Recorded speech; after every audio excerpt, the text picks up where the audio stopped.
How are we doing, guys? Welcome, welcome, welcome. It is the first session of the week for me. I am happy, as always, to be here streaming to you guys on YouTube and X. Today, I usually do a welcome session, but in carrying on with the theme of getting away from the standard boring presentations and doing more interactive stuff, I think today we're just going to wing it for an episode of Darwinex TV. Speak to me as much as you want, whichever platform you're watching this on. Post comments in the YouTube comment section or on the X, whatever it's called, the chat function, what have you. PX Lou, how we doing, dude? Hope you've had a fantastic weekend and are geared up for the week ahead. I have had a phenomenal start to September, like just a phenomenal start to September. So I'm running on a high at the moment, which again is why I don't want to really come on here and just do another presentation. I want to come on here and, talk about trading and markets and stuff and how we're all doing. Risk 1%, how are we doing? Hope you're all good, man. Hope you're all good. I don't know if you saw my message back in the Discord earlier. Initially, my tribe has been approved, but what we're going to do, we have myself, who obviously runs the UK side of things, or let's say the English side of things. So I think UK, United States, and all the native English countries. And then we have a guy called Joanne who runs the Spanish countries and the Latin America. And what we've thought of doing is if he can have his tribe and I can have my tribe, and then me and Joanne, because we both work for Darwinex, we can have some fun, fun and kind of, I don't know, community building and competitions between the two, so we can make it a little bit more like, English v Spanish. So we're kind of planning some interesting things that we can bring to that. But the answer is yes, I will, or I should be able to have my tribe. The only thing is it takes a bit of work to get the tribe set up. So what the team want is for us to go with kind of a plan of this is how we're going to use them, not just create a tribe, set it and leave it there forever. So hopefully I'll be able to come to you with a kind of ETA or something very, very soon. But I think I'm having a call with Yuan on Thursday. I need to double check that, actually. I think it's on Thursday. So we'll have a conversation. We'll put a plan in motion. And as soon as we got that plan, the team will get the tribe set up. And yeah, we'll make it fun. We'll make it fun. PX Lou, I am glad to hear that, man. The 17 loss streak. I'm guessing it was capped at 17. I'm glad to hear that's over. I mean, no loss streak is ever easy to go through, but when it just batters you on a daily basis, the way that you was explaining it was like, yeah, it's not nice at all. But I mean, you should be running on a high. That's a good thing. I had a loss streak a few years back. So actually, funnily enough, I was trading only with FTMO at the time and a personal account. This is going back 3, maybe 4 years ago. And I had a loss streak that continued for over a year. I wouldn't say it was a loss streak. It was more of a period of stagnation. And it took me, I think it was 13 or 14 months to get out of that rut. And then I had like 3 payouts within 2 weeks. And it was like the best feeling ever, even though I'd just come out of such a period of poor performance to then ride that high. Oh, it was amazing. I went to 19 in the following days. Didn't win a single trade until Friday that week. That was same 5% quantile type stuff. Yeah, I mean, when we pulled up the statistics with the guys from Edgewonk last week, I mean, you can tell there's always a percentage chance that sort of thing is going to happen. But it's when you're looking at your specific win rate, like there was so low chance that you would ever encounter that. But hey ho, at least you know that the probability of that reoccurring is kind of, really, really low. That's the way I look at things anyways. If you go through something bad, and this goes outside of trading too, I'm always like, what's the probability of it happening again? Probably not, right? Or really low chance. So now that you're coming away from that, just focus on moving forward, right? That's something I adapt to my whole life. Not gonna ramble and rant on about that too much, but like I was broke into a few years back. And they kind of come upstairs and it rattled my family. My partner was heavily pregnant. We had a little girl. Most of you probably know because she makes an appearance in most of these streams. I've got a Rottweiler who actually kind of scared the guys off.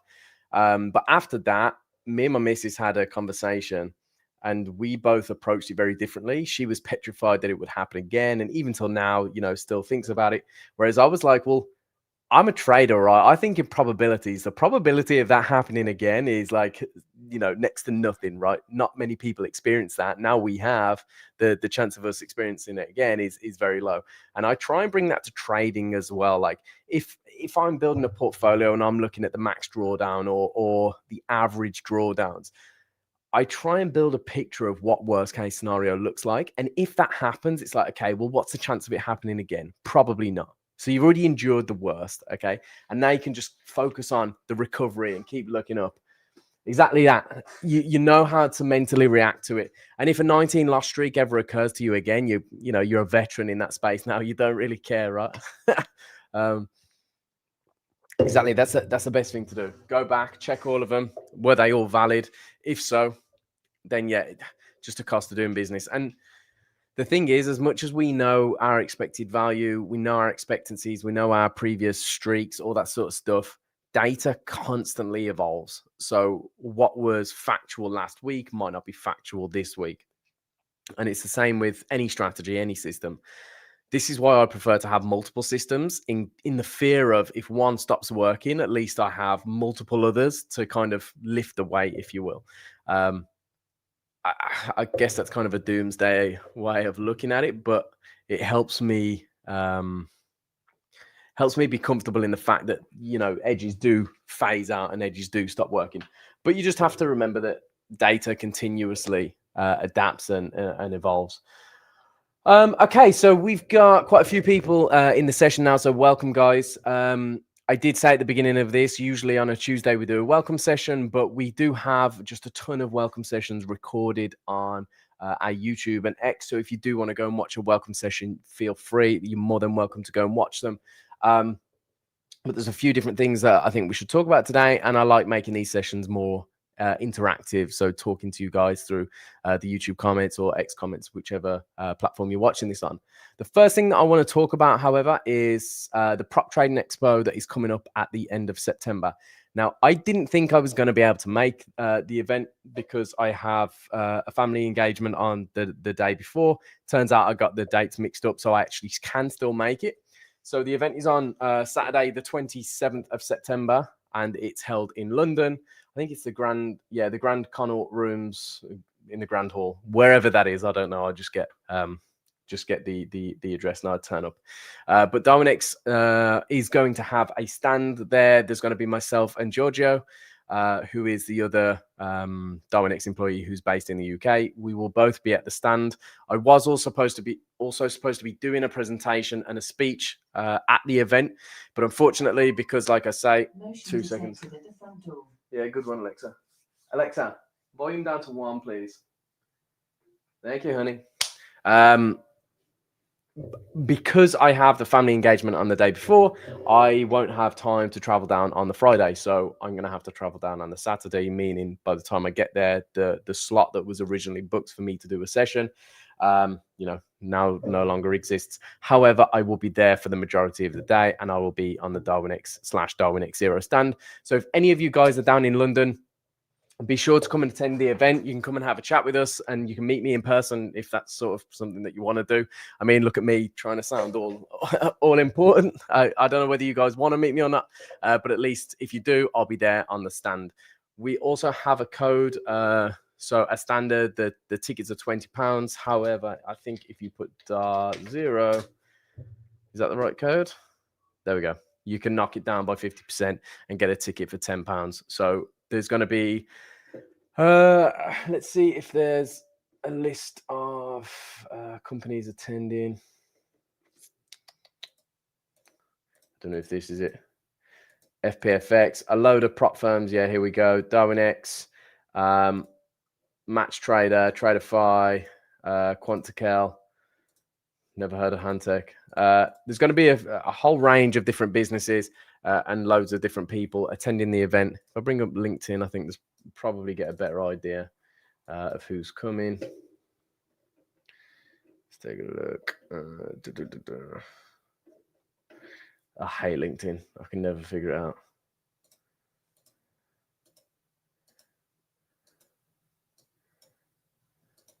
I don't know. Nah, I thought there'd be a curated list or something.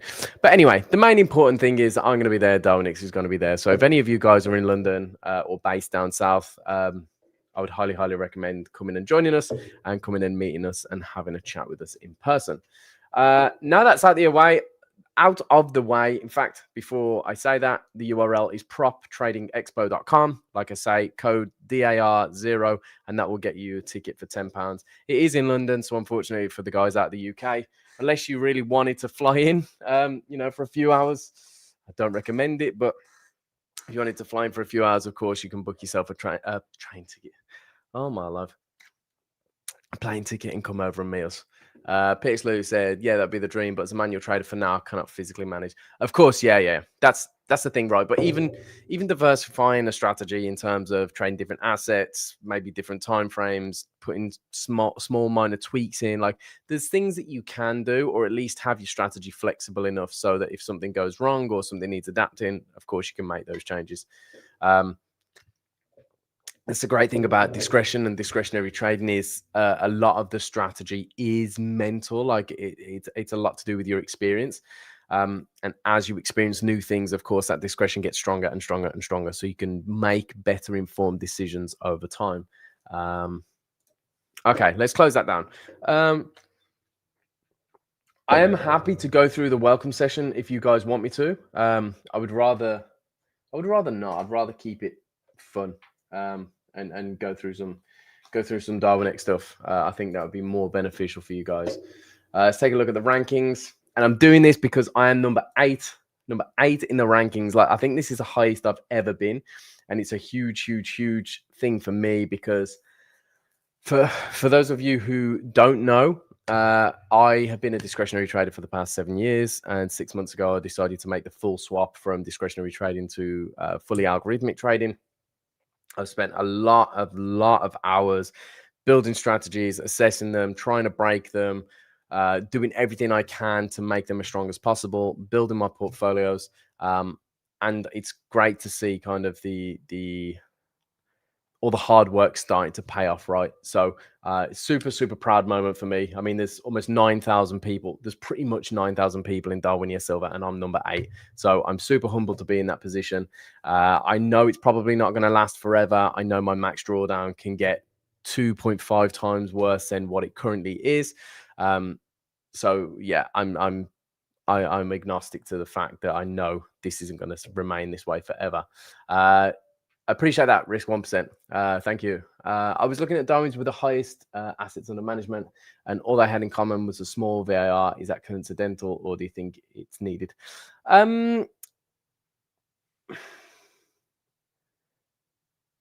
I don't think it's necessary. I think it's coincidental. If you're looking at purely the highest AUM, I do think that's coincidental because you have Darwin's, like, I don't know, what's Deanna's Darwin? Where are we? If you can't tell, everybody who I know, I always save their Darwin so that I can always refer back to it at a later date. Okay, I thought Deanna had more investment than that. She's one of the investors, which I think is like 10 or 15,000, is from Darwinex Labs. The reason I wanted to use Deanna as an example is because her VAR is extremely high. But that won't stop her or hinder her getting investment from the index or from other investors. I prefer to have a low value at risk. The only reason I like to do that is because naturally as a person, I'm very risk averse. So when I'm looking, I don't really look at this page too much, right? I'm quite indifferent to my Darwin page, but what I do see to monitor the trades and make sure everything's running smoothly is I watch my MetaTrader. It's far easier for me to see smaller numbers on MetaTrader and it get risk adjusted up on my Darwin than it is for me to see massive numbers on my MetaTrader, then go and look at my Darwin and be like, oh, I've had a huge day, but now I'm gutted because I'm only up, 0.5% on my Darwin sort of thing. So I think you have to find what works better for you. There we go. Number 7, climbed up a rank. Bang. I think you have to find what works better for you mentally.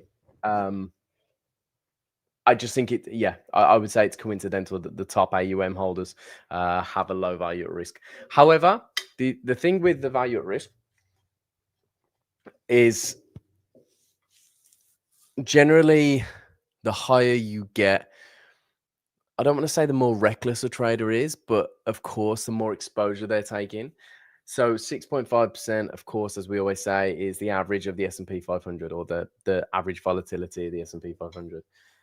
Now, if you're trading at, I don't know, a 30% value at risk, let's say, that means you're like 5 times more volatile than the S&P, which isn't necessarily an issue. But when you consider what the drawdowns and the downside volatility is like on the S&P, it can get pretty ugly pretty quick. So I think it goes more, again, outside of performance. Can a trader withstand the 30, 40, 50, 60% drawdown on their account and still trade well? I don't know. And I think you probably find it's easier to trade with a lower value at risk, like with very low risk, and let the risk engine scale you up. So again, I know it's a pretty shoddy answer, to be fair. But in truth, I don't really have a sufficient answer that would say, yes, it's because of X, Y, and Z. I think part of it is coincidental and part of it's mental. Pixlu, yeah, trade 3 asset classes, but if all 3 go through drawdown at the same time, my diversification is not helping. I mean, maybe look at measuring the correlation between the asset classes, right? And at least then you can try and hedge yourself against that. One of the things I do, which is a little bit different because, of course, I'm trading algorithmically, but I'll try and build specific systems that fail when my main systems are performing well. So there's let's see if I can grab the picture up. Where is it? I'm sure I posted it on LinkedIn somewhere.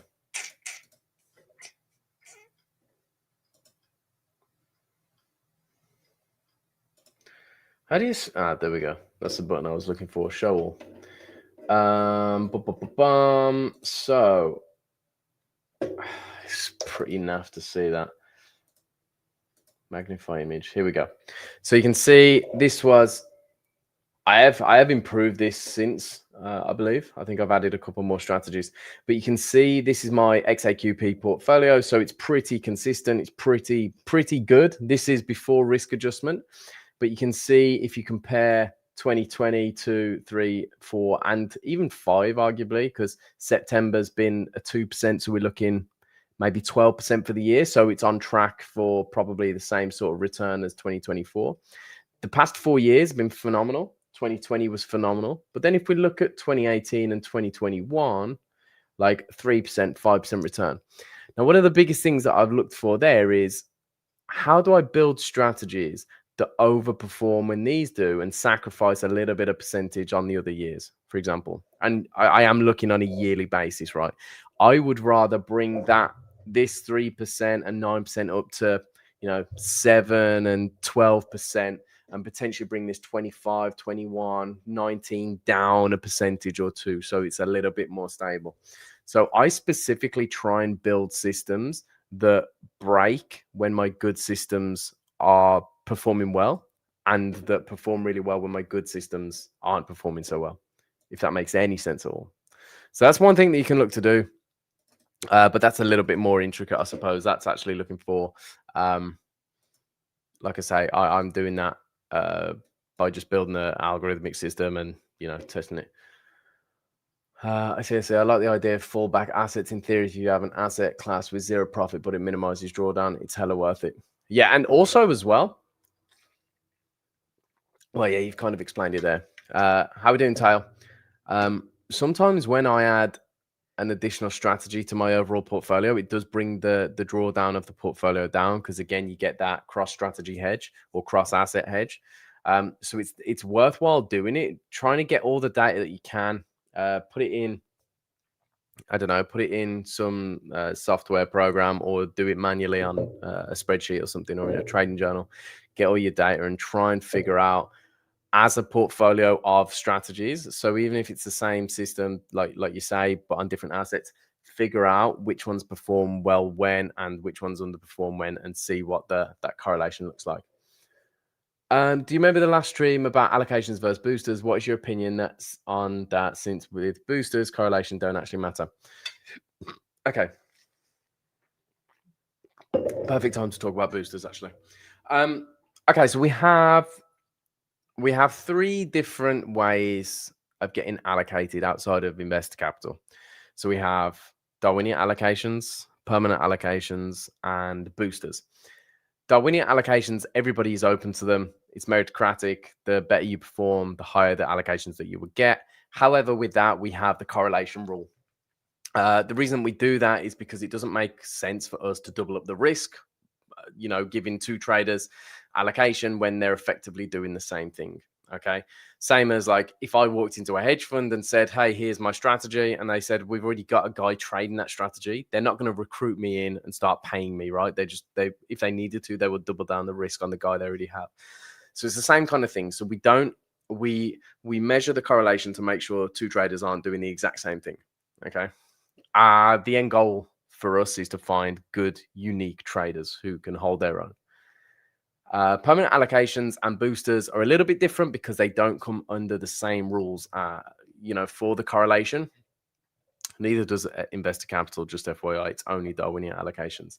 But the permanent allocations are great because they're unique in the fact that once you've purchased it, which is a completely optional purchase, there's no pressure, no stress, no requirement to, but once you have, that allocation will never go away from your account. So I can bring it up on here.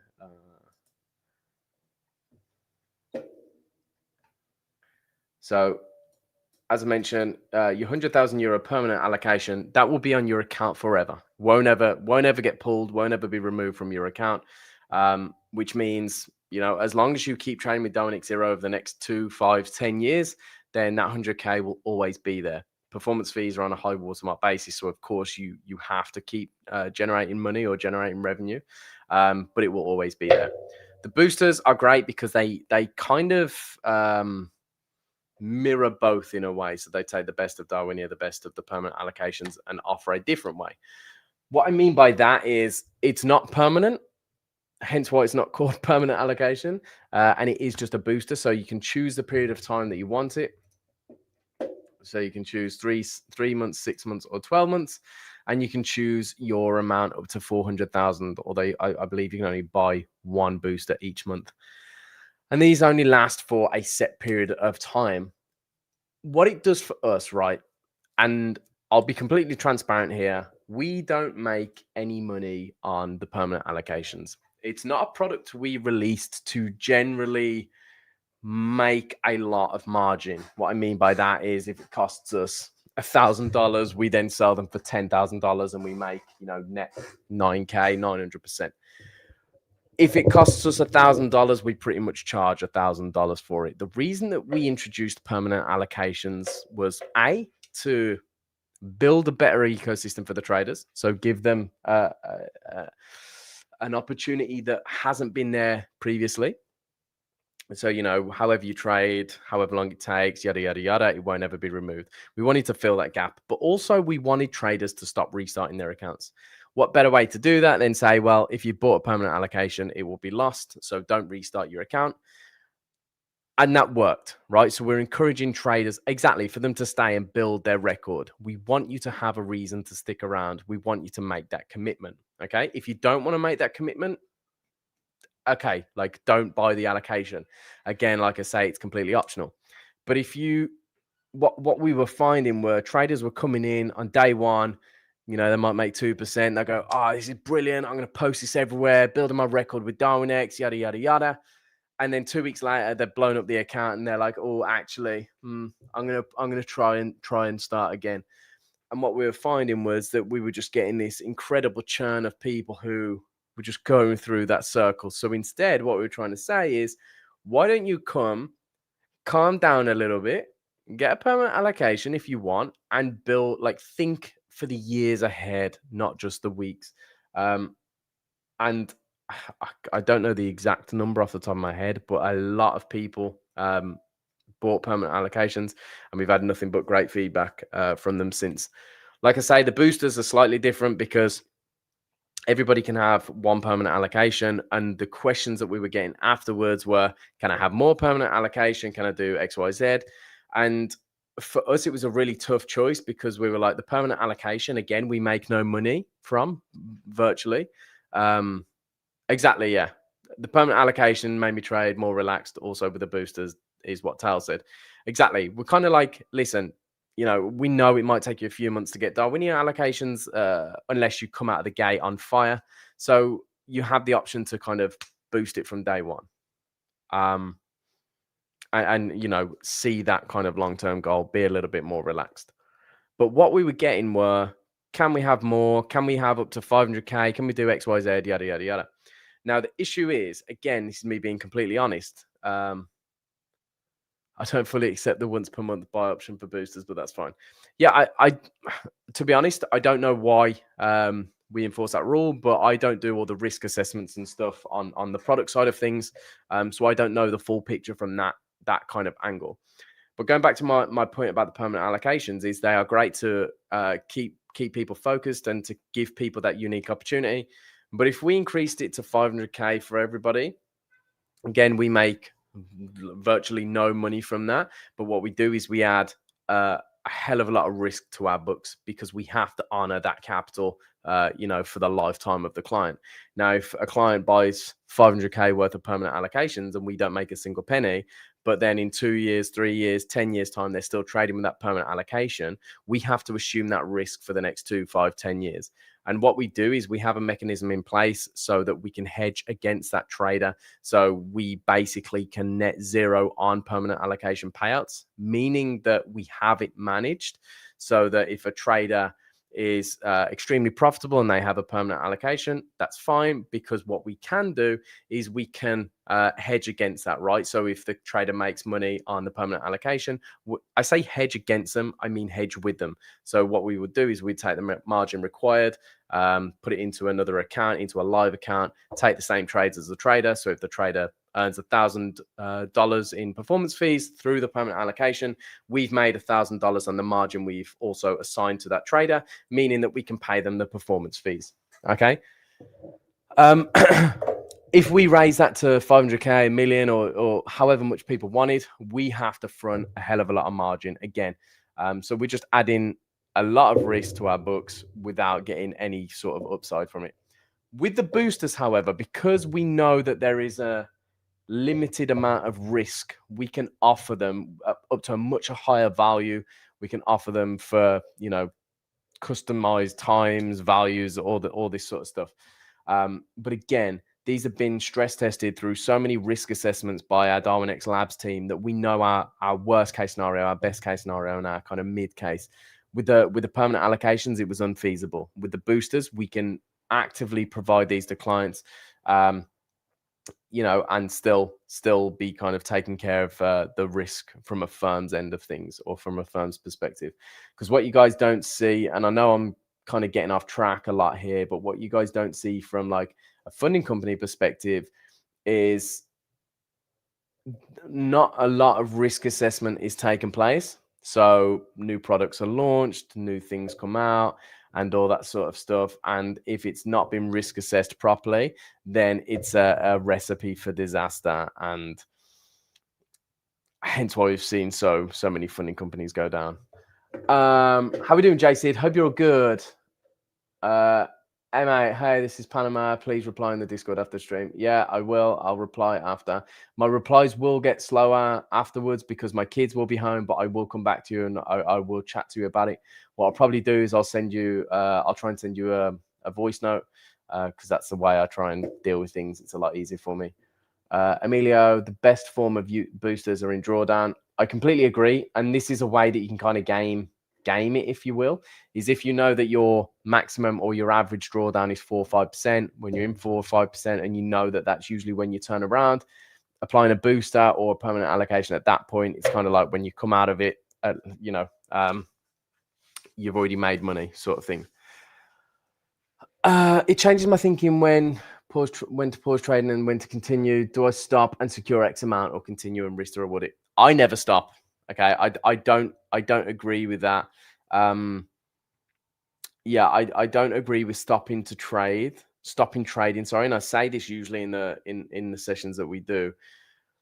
I don't agree with stopping because of an artificial reward. And what I mean by that is, again, if we go back here, so where's the calculator? So if I look at this now, for me, my rating calculator tells me I get 145k at the end of this month. Okay, but we're 16 days through the month. If I stop trading now, not only will it leave a big line that's flat, which investors aren't going to like because they're going to question why you was inactive, but it's not a true reflection of your trading, right? And you're stopping yourself for this artificial goal that's kind of not real, if that makes sense. Like, it's real in terms of you will get the allocation and you will earn money from that if you get it, but it's kind of in the air, right? I don't know how to explain this. Explain this best. Like, it's not in your trading plan, right, to stop trading to get a specific allocation. And I understand why people do, but I think you need to focus on the end goal more. Like, for example, if we look at September, right? Oh, that's going back a little bit too far.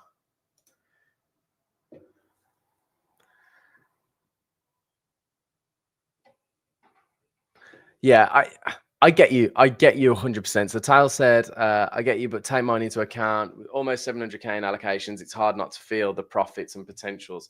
Yeah, but the way I think about it, and I'll get onto that. I'll get onto this in a moment. So this is my September performance. I could have stopped at 2% and been like, do you know what? Fantastic. I've had a great recovery for the month. That's like a 4% run from the lows to 2%. Like, fantastic. This is only the past 2 days and I've left it and I'm up another 4%, right? So it's kind of like, why would you stop, not knowing that, like, if you're on a hot streak, sometimes you need those hot streaks to pay the bad times. Okay, so there's no way I should get involved, because if I start getting involved, my expected value kind of becomes worthless because I don't really know the true expected value of me intervening in my trades. Going back to your point about having 700k in allocations and hard not to feel the profits, I get that completely. I understand. But if you're trading for that next payout or split, you're gonna run into some issues sooner or later. You need to be able to just switch off and be like, the money will come if I do the right things. Okay, if I continue to do the right things day in, day out, week in, week out, month in, month out, and I don't mean you have to perform every day, like and make money, but if you do the right things from a routine perspective and a behavioral perspective when approaching the market, you will get paid. So yeah, just I'm not on a hot streak, to be honest. Just about to get to break even again. Yeah, I mean, it's all my opinion, right? So you can. I'm not saying that you shouldn't. Well, I am saying you shouldn't stop trading, but it's just my opinion. Of course, like, if you have reason to, I get it, and I would never say that it's a bad thing to do. But I just don't think it's representative of what you can achieve normally. If this month is SHIT, next month we'll make it upish. Hopefully, if you keep trading, yeah. But if you stop trading because of a good month, or your bad months seem to be much worse.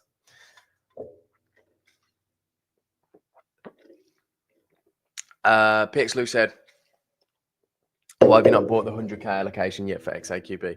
To be honest, I actually don't know why. I would have bought it at the beginning, but this initially started as kind of a test for me to stop trading discretionary and to become an algorithmic trader. And it took off very, very quickly. And so I kind of got enmeshed in the process of refining it, because if you're not aware, this period of time, this first period where I did extremely well, I think it was a 10% month in May, my strategies were performing well, but they weren't the most robust. So I had to go back and refine a lot of them. A lot of those strategies don't exist in the portfolio anymore, and I've changed a lot of things. So much has been going on with the portfolio. It kind of never felt like the right time to buy a permanent allocation. And also, to be honest, like I got a DarwinIA allocation straight away. I think I got, was it 45K my first month? 40K, then second month I was up to 70. And so I kind of never felt the need to get the permanent allocation. And so what I've been telling myself for the past couple of months is I'm scaled up by 3.3x, right? My max drawdown is 4.33, and the max drawdown at master account level is 1%. Okay, now I know my max drawdown at master account level is 2.5. So 2.5, if I bring it up, so I think it's 2.54%. If we times that by 3.36x, just to give us a rough idea of where my max drawdown would be, it would be 8.53%. So what I'm waiting for is a drawdown between 4.33 to 8.53. I would like it to be as high as possible. And what I'll do is I'll try and flip a drawdown into an opportunity to acquire a permanent allocation. But yeah, at least the first 2 months of this was just a complete rush, and I was still trying to adjust to algorithmic trading. So Kieran, I'm here and I should get boosters once my Darwin is created. Yeah, man, you do it. You do it. Tal said, I understand you. I understand about your advice. Yeah, I appreciate that, dude. But you've got to make the decision yourself, right? Like however you feel, whatever makes you feel right or good in that moment.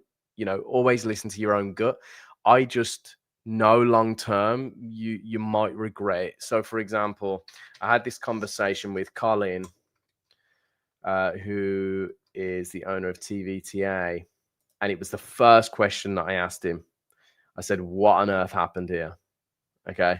Now Colin's up to almost $500,000 in investor capital, right? So it hasn't negatively affected him.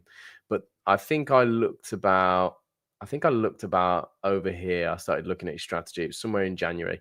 And I said, "What on earth did you do in November and December? Why did you take it off?" I said, "I can understand a couple of weeks in December." I said, "But if I'm looking at this as an investor now moving forward, if this becomes pattern, okay, and there's 2 months out of the year where Colin doesn't do anything, I'm going to do you think I'm going to sit with my capital invested in you for those 2 months? So when it gets to November next year, what are you going to do then? Are you going to stop trading? Because if you are and I'm invested in you, I'm pulling my capital straight away. I'm not going to have it sat there doing nothing for 2 months." So what I don't like is long periods of inactivity. It's fine if you're a swing trader and that's how you trade. But if your curve is moving on a daily basis and then all of a sudden there's 2 months of inactivity, I'm not a fan of that, okay, personally.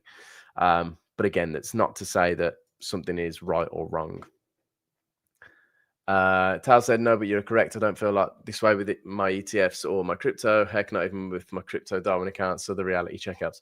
Yeah, just do you know what it is? If you want a reality check, this is what I always used to say to people: is have some faith in your own ability as a trader. And what I mean by that is have some faith that you're not going to F it up, right? Because I would see traders come to me all the time, and I have to be quite, or at least try and be holistic here, because yes, I work for Darwinex and I see all this sort of stuff, but I'm also a trader, so I understand both perspectives. But somebody comes to me and they're like, "Oh, I've got 100K allocation locked in and I've stopped trading." And I'm like, "But why are you so scared that you're going to mess things up? Do you not have any confidence in your own ability as a trader?" And I used to get quite harsh until people started to tell me that they didn't like me being harsh with them. But I would say, like, you are positioning yourself in front of investors, but then you're too scared to put your foot on the gas when things get hot. Now, I've worked with a lot of great people in my time as a trader. I'm very, very, very lucky and fortunate for some of the connections that I built and people that I know. And they all say the same thing. When you are running hot, put your foot on the gas. Do not slow down. Because quite often, 2 or 3 months out of the year, or 2 or 3 trades, weeks, whatever it may be, can pay for 90% of the rest of the year. So you might make the majority of your money in 2 or 3 good trades, or in 2 or 3 good months. Okay. So whilst you're hot, don't take your foot off the gas. Again, looking at me, April doesn't really count because it was like 2 days, but May was a great month. June, flat pretty much, but down. July was a good month. Yeah. August was a good month. September, again, great month. Now, if you look at these, the majority of my return has come in May and September. 2 months. 2 months has paid 5 months worth of the record effectively. Now, if that pattern continues, then we're going to be looking at 3 or 4 great months might pay for the whole year, right?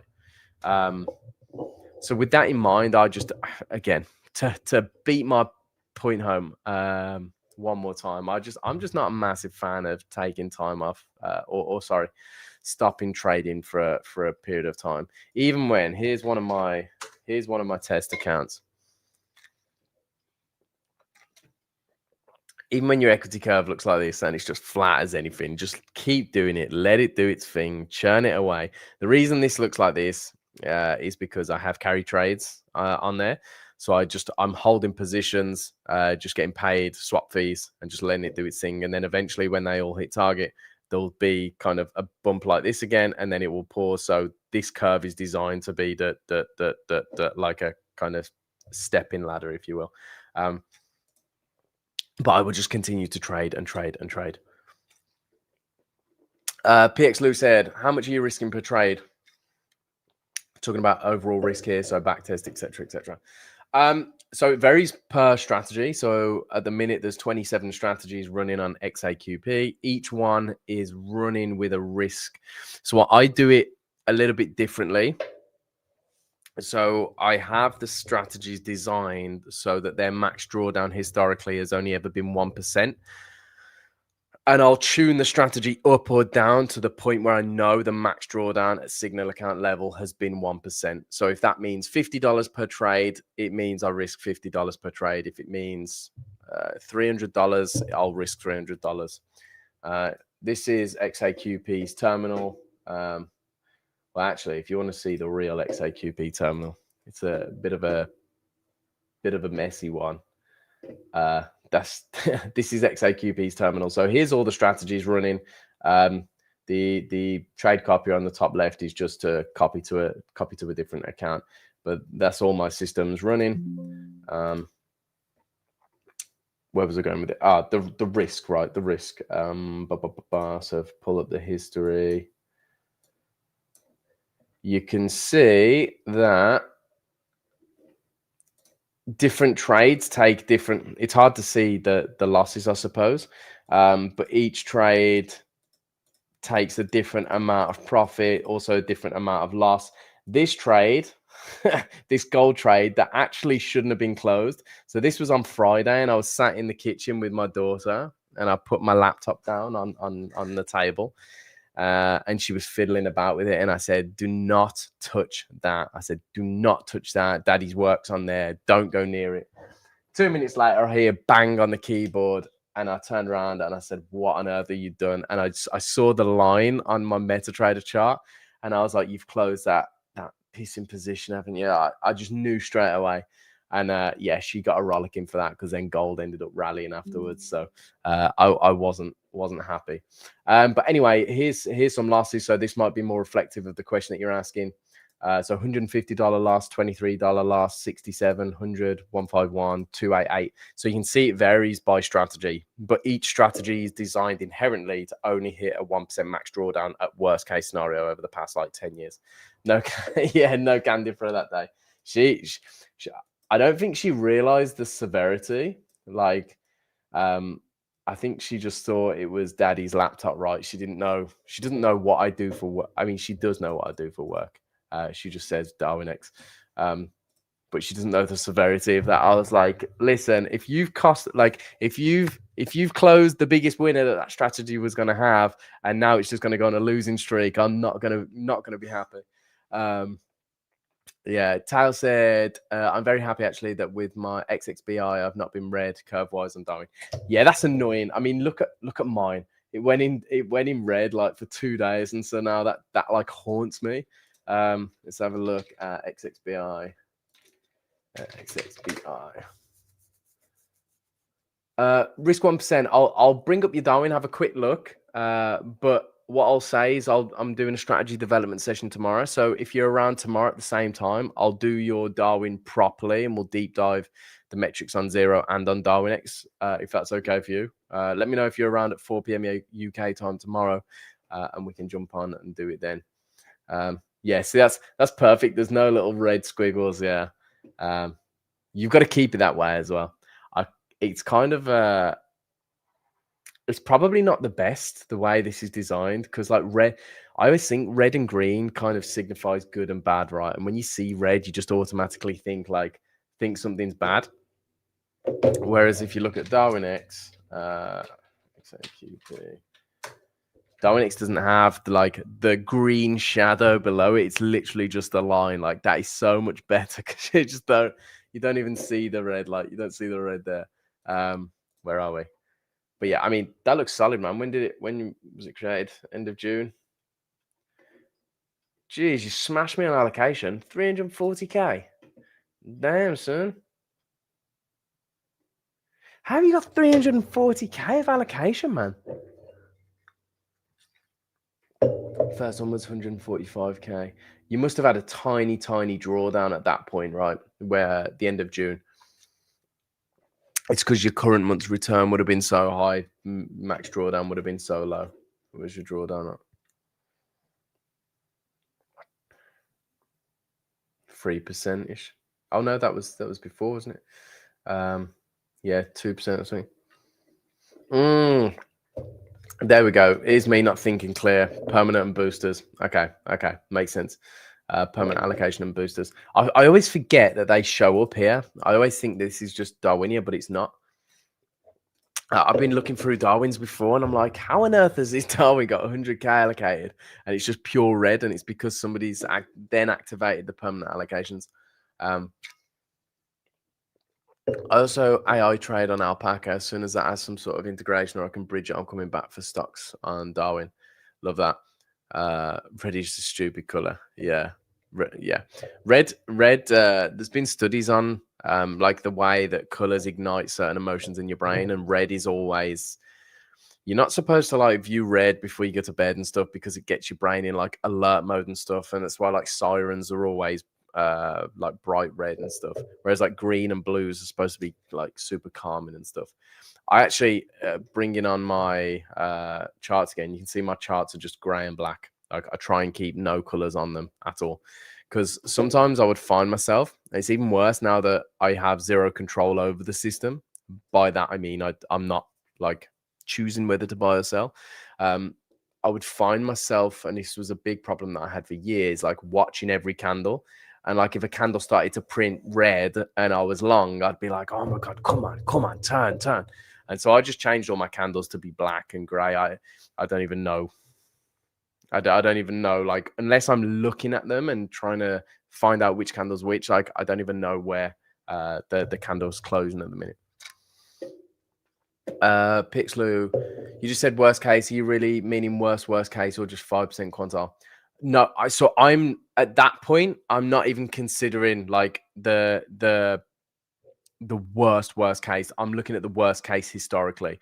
So what my tests have shown me on the systems, and the reason I do it that way, the reason I'm not too bothered about like the worst case of the 1% of things that could happen, is because that one, like each one strategy is only a percentage of the portfolio.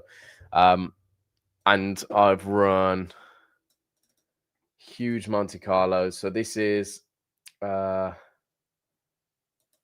one of like the tests that I do. So this was a Monte Carlo with 1,000 sims. Now this was at portfolio level. So this is considering like 1,000 random distributions and stuff. I've also done it with 10,000 that almost crashed my PC. But essentially what I try and do is break the systems before I put them live or put them into the portfolio. So if I've tried to break them good enough, I'm not then too concerned about, like, you know, the worst case, because if we get to that, I can always take the strategy out of the portfolio and then add a new one in. But I generally know.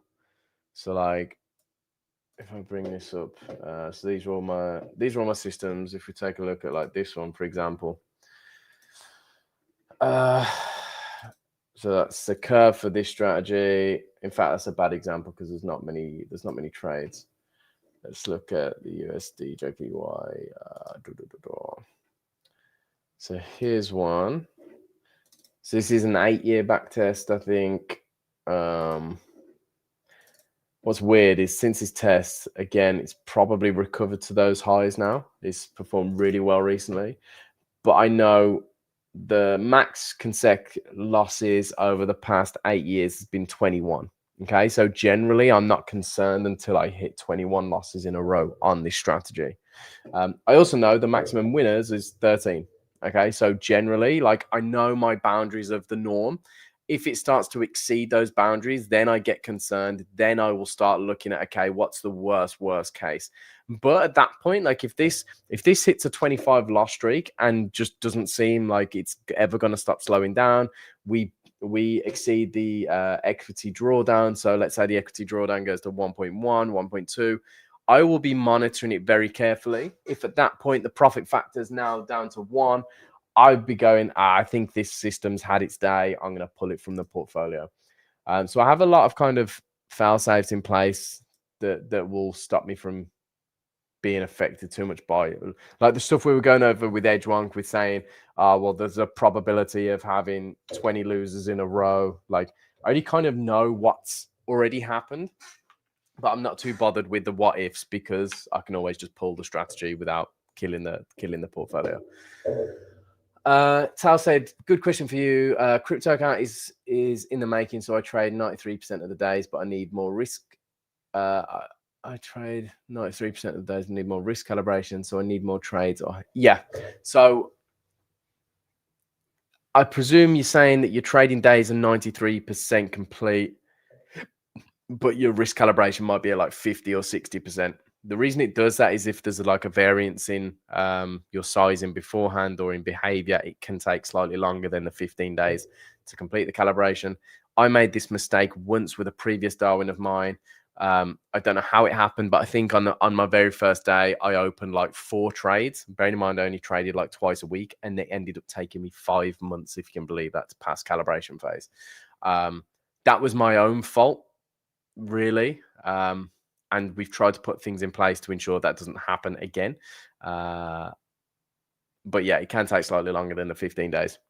So yeah, just keep trading. Just keep trading. Yeah, 41%. Yeah, you don't need to trade more, so don't force trades, but just keep trading. Just keep trading, and you'll find the risk calibration will kind of catch up. It might take you a month or maybe a month and a half to pass the calibration phase. But again, what we do is we take the exposure of the position in deleverage, we nominalize it against what would be the euro dollar counterparty, so that we standardize your exposure versus the euro dollar. If there's a massive variance there from like one of your trades to another one, it can make the calibration take longer. I won't doing good for now. Up 1.2k. Nice. Hopefully you get scaled up as well. Bitcoin long all day, every day. Yeah, that's it, man. Bitcoin long. I actually need to, I'm keen to get a crypto account. I want to code a couple of breakout strategies. Well, I've actually got breakout strategies ready, just not optimized for Bitcoin and Ethereum. But trading breakouts on crypto is like free money, right? Let's pull up a chart. I used to have a system years ago that did it, and it was fantastic, but it just had big drawdowns. But if we look at, let's just hide this for now. Like, if we look at breakouts, let's say, I don't know, 100 bar, maybe 100 bar breakout. How many bars would that be? 155. Okay, so the breakout high would be there. Breakout low would likely be there. Like, I don't know. Bitcoin, you could probably get it. You could probably do it lower time frames or kind of like 30 bar breaks, 50 bar breaks. But when it trends, it just goes, man. The great thing with this is you can use high risk to reward. So again, you're probably looking bar highs here, bar highs there, break, run. Again, break there, run. You kind of want to make it as high probability as you possibly can. So having a kind of like a bigger period for the breakout, it would be better. But yeah, that's something that I want to do. I just haven't got a crypto account yet. So yes, you can buy boosters with performance fees. Nothing's holding me back at the minute. Nothing's holding me back, Tal. I've just focused solely on XAQP at the moment. That's a complete lie. I've got LVFZ or LVZF that's currently in calibration phase, which it's been on absolute tear. So I started LVFZ or whatever it's called on the beginning of September. So right here, it uses the same strategies as XAQP. There's only 21, so I don't have. I've eliminated some of the weaker strategies, but I have a different weighting to the portfolio. So XAQP, like I said, all strategies are weighted based on a 1% max drawdown. LVFZ is more weighted to the performance of the strategy. But since I started it, let's close that. Let's hit target. So this is the LVFZ. I'll bring up the trade history. So 5th of September, it's lost 2 trades since the 5th of September. It's just been on an absolute tear. But again, I know this is far deviated from the mean. Like, my win rate is not this high. I would say it's probably more towards the 55, 60%.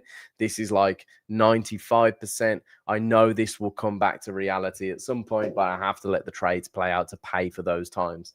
But that's my most recent build is LVFZ. But that's done now. All the strategies I'm already using anyway, so I trust them and I know them. It's just seeing how they perform, you know, when they're weighted a little bit differently. Am I confident it's going to be better than XAQP? Short term, yes. Long term, maybe not. And then I also have BYXB, which is the test account showing you, which has a grid trading strategy, also has a carry trading strategy, and also takes the same trades as XAQP. So it's much higher risk because it does grid trade and it sits in massive amounts of I say massive amounts of drawdown. I think the max drawdown it's had is like 3%. It sits in big drawdowns because it obviously allows carry trades time to play out. And because we're playing with like small amounts of money, I need that time for the carry trades to actually be worth anything.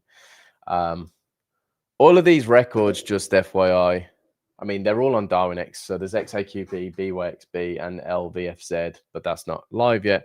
But I also have them on FX Blue. If anybody wanted to, you know, if you was ever curious and ever wanted to take a look. So this is the FX Blue shows the signal account or the master account level. Hate the balance chart. I like to see equity chart because you can tell if someone's grid trading or martingaling. This also hasn't been updated since 11 o'clock today, and we're up to 4,392 on the balance. So probably about almost a percentage up since then. Also like to see the monthly return table. Where is it? Monthly return. 1.2, that's over 2% now, I believe. And then what's the other one I like? I can't even remember. I don't know. I don't remember. I use an EA on crypto, so it runs itself. Yeah, that's what I'll do. I think there's no point putting any mean reversion strategies on crypto. Maybe one trend following strategy, and then I've got a couple of breakout strategies that I'm interested in putting on crypto. So yeah, I think there we go. Dollar yen just hit profit. Nice. Well, it didn't. It closed out because I have a time close at 6 p.m. Great stuff. Now I'm just in Nasdaq longs. Anyway, yeah. Now that I'm sort of getting to where I am with the portfolios I might start a crypto account and just see if I can put that on blast with some breakout systems. Be a little bit more volatile, but hey ho, that's the game, right? Risk 1% said, sweet. Oh, we need a setup tour. A setup as in my setup, like my screens and that. I'm presuming that's what you mean. Yeah, risk one. We'll do your Darwin tomorrow as well, dude. If you're around then. If you're not, I'll do a private one for you if you want. What did you say your ticker was? KAYD.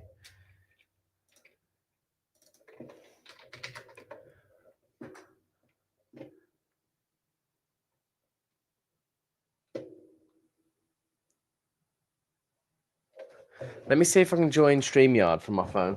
I'll see if I can, and then I'll show. I'll give you another view from like this side. Where are we? StreamYard. So make sure there's nothing embarrassing that you guys will see. I have to move everything. The missus and the kids always leave stuff in the background, so I have to move it. And I also have I have a big picture frame here with loads of pictures on of my children, and I'm very funny about having my kids online. I don't have pictures on my Twitter, Instagram, nothing. Don't put them anywhere. So I always try and move that picture frame beforehand. Need to Kieran dollar build of trades. To be fair, my setup's quite old. I haven't had it. I haven't had it. I've had it for years. It's due an upgrade. I think I want some new screens. I'm going to mute myself for a second while I join on my phone.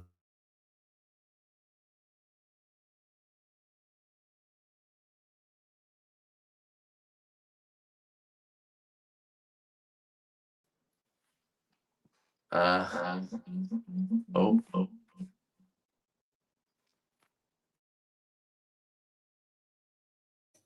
Guessing you can see that. Oh. Sorry if I've just deafened you all. But here's my setup. So I have my PC down here. And then ran up my 4 screens, my good old trusty mic. Leave one there. I don't know how much that was messing up the sound. Yeah, it's good. Does a job. I think I need to upgrade my PC though. I need some new bits and bobs just to make sure. I mean, it's like what 4 years old. So a few years ago, a close friend of mine and I, he also was a trader. We set up a trading floor, and we had myself, him, and a couple of other guys. And we went, let's spend some money, let's trade properly, let's have our own space. So we all bought like proper PCs and stuff, and that's what I use today. The best thing about my setup is my stand-up desk that will just stand up at the push of a button. That is like a absolute game changer. I'll bring it back down.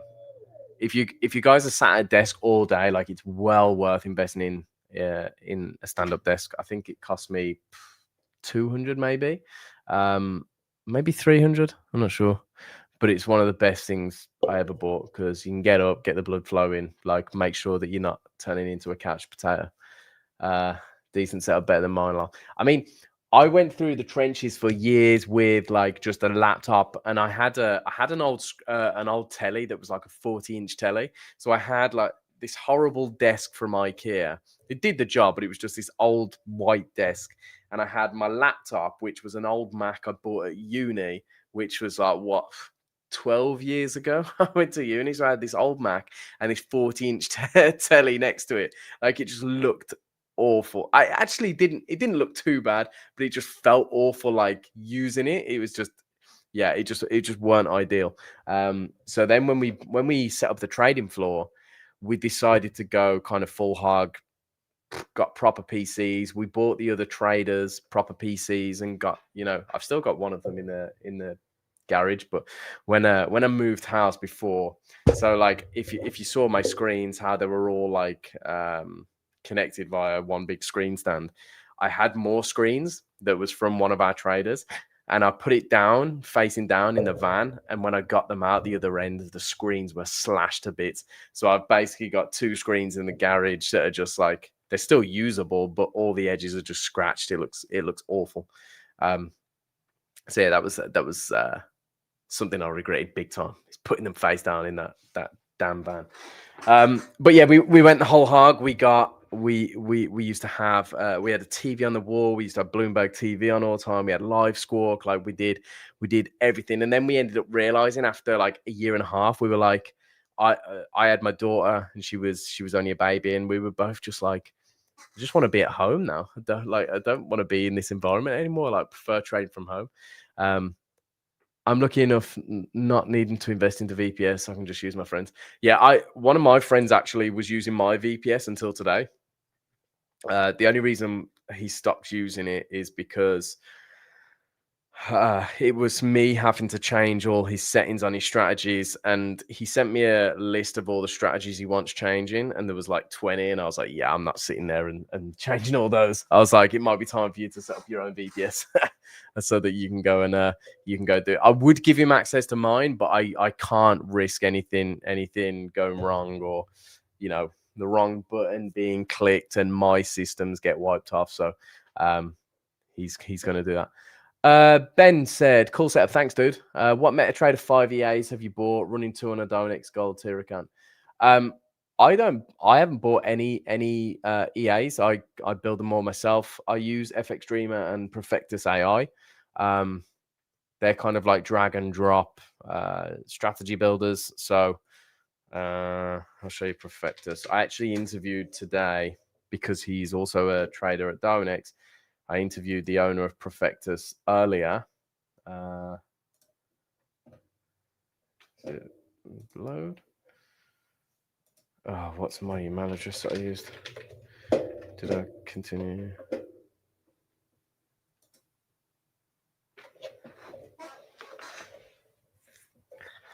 Yeah, so with this sort of thing, so we have FX Dreamer is what I've used primarily. However, I've got Perfectus now as well. So you can you can add like what they call blocks, which essentially holds the code for whatever you want to build. So for example, here, cross Bollinger Band middle line, you can set all the parameters so that when you export this strategy as a whole, it will run this logic block by block. So it will go run per candle. So it might be every hour it checks for the following logic. It'll only run it during the European session. So every hour in the European session, it will check if prices cross the Bollinger Band middle line. If that does, and it says, yeah, there's a trade, it will then, okay, is there any open trades? If there is, we'll block that trade out. If there's not, we'll put a pending order to buy at X level. That's an example. You know, I have so many strategies that are built with different logic, of course. I always famously talk about the one strategy, which is my favorite, and I don't even know why it is. I think it's because it's so simple. And I built it through FX Dreamer, which is exactly the same as Perfectus. It just doesn't look anywhere near as good. The logic of one of my systems, and I'm always happy to talk about it because it's one of 27, right? So it's not like anybody can pick it up, run away, and steal my edge. If a Friday closes bearish on the S&P 500, I buy the open on a Sunday. So as soon as the market opens, and like as long as the spreads aren't blown out, it will buy, and it will do a 1-to-1 risk to reward. That has a great expectancy. But it's very, very low frequency. Where are we? S&P 500. So that's the curve over the past 8 years. I think it's taken 3 more winners since this as well. So we're slightly higher. Again, 1% max drawdown, but super simple, right? So to build the blocks of that logic, it's like check on market open. Was the previous day's candle bullish or bearish. If it was bullish, fine, end of logic. If it was bearish, buy at market, stop below Friday's low, 1-to-1 risk to reward. Super simple. So yeah, I mean, that was a really long way around the question from Ben. But yeah, I don't ever buy any EAs. I'm very, very anti EA. So I don't like using codes or using strategies from other people that I haven't had or that I can't see myself. Okay, so if it was somebody who I really trusted and I'd seen them have success with something, then yeah, maybe I'd accept it in. But if it was an off-the-shelf MQL5 EA, I wouldn't go near it with a barge pole. It's very easy to make a back test overfit and look fantastic when really it's not. And that's what the majority of like EA sellers do. I would highly, highly recommend to anybody, if you're trading with an EA or if you're trading automated, invest a little bit of time into FX Dreamer or Perfectus or even Strategy Quant, but that's a lot more expensive. I think you can build 10 strategies on Perfectus without like before you pay to subscribe. But it's worth investing a little bit of time and trying to build your own systems, even if you recreate the logic from a strategy that you know elsewhere. Ben said, interesting. I buy EAs with unique edges. EAs expert advisors for anybody who is unaware. I buy EAs with unique edges. I don't know how to replicate. Personally, use Strategy Quant to build my EAs. We'll check that platform too, experimenting with zone recovery. Yeah, so, I mean, you already sound like you know what you're talking about, especially if you're using Strategy Quant. I only buy EAs. I understand the strategies behind too. Yeah, I think you can, to be fair, there's some good strategies on MQL, right? There are some. The problem is 99% of them are grid or martingale, hence why the back tests look so good and can be manipulated. So yeah, I just generally avoid them. I get more proud when I know that I've built something myself. I'm sure you'll agree. Like when you've put something together yourself and then you implement it and it does well, like way more proud than saying, oh, I bought an EA for a grand and it's doing well. I mean, I guess whatever makes money, but it's like the ego inside of me, I guess. But yeah, guys, I mean, I didn't expect to be on for almost an hour and 15 minutes, but here we are. Usually the welcome sessions used to be 30 minutes. We haven't done the welcome session, but I much prefer doing this sort of thing. But I hope anybody who's watching this live or watching it on replay has taken some value from today's session. Risk 1%. Let me know if you can turn up tomorrow for tomorrow's strategy development session. If so, we'll review your Darwin then. If not, I'll do you kind of like a personal private one or something, or I'll record you a video breaking down your Darwin. And then, yeah, we'll take from there. So tomorrow, 4 p.m. UK time will be the strategy development session. PX Lou said, good session. I appreciate that, dude. It's always great to have you here and everybody else who's attended the session as well. Thank you all for sending in your questions. Repeat from now, we not only change our strategies, but we change the words. I change the world, dude. Yeah, it should be called If Not All Good. Awesome. Well, I hope you all have a fantastic rest of your afternoon, evening, morning, wherever you are in the world. Have a great rest of your day, and I will catch you all tomorrow. Peace out, guys. Have a good one.